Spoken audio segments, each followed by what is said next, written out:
Now, what is prevalent right now is the fact that some persons, majority of our voters, felt that they were hard done by in the last presidential election.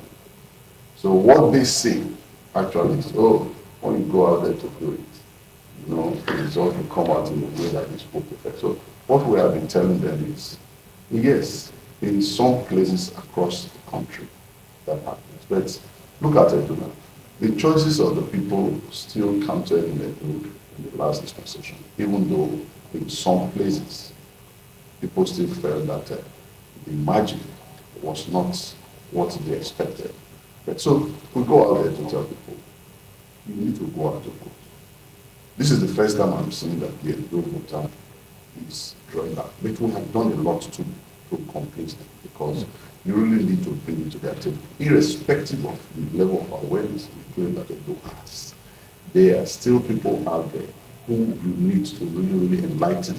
Just this morning, I've spoken to two persons and I've told them the fact that you refuse to go out to vote, you are not improving the system, because you are going to be faced with the outcome. You didn't participate in making that outcome. So whatever it comes, don't have to be a good. So it's even better that many people like you will come out and believe that you can change things, so that what you get is what you expect is what you get. Now, the truth of the matter is that in every election, you hardly have more than up to 40% of the registered voters coming out to vote. The only election where that has taken place, the only place where that has taken place was during the Barack Obama's election. A chunk of persons, almost 50% of the voters, even in a politically aware place like America, came out. It was very massive and all of that. What we usually get in our state here is between 25 and 30%. You could take the records from time immemorial. So but now, what we want to do is to drive the awareness very far. Ours is not just campaign, ours is enlightenment, so that you can come out and vote. Because whether you like it or not, whoever becomes governor, Edo State remains. Let us be the ones who will say, yes, this is the choice we made.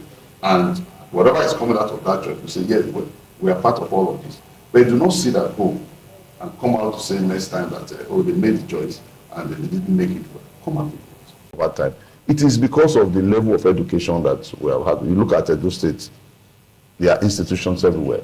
You go to the north, you have Auchi Polytechnic. You go to the central, you have AAU. You come to the south, you have, of course, the prestigious University of Benin. You will discover that in some of these environments here, students and academics are living in all these places. It has had profound effect on the entire process, and we want to do more. We, in the political class, we want to do more. We want to see that our people come out and take the bull by the horn and get the system to be for them.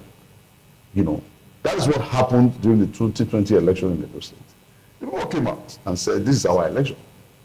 This is our election, and they will do nothing until they get what they want. So that is the state we actually want. We must continue to progress, because somebody said Edo State will one day become the barometer for measuring the political temperature or pressure of our nation. Yes, we must strive. We must thank our people. We must all go out, whether you belong in a party or you don't belong in a party, to encourage our people. Do not let us down this time. Come out and vote.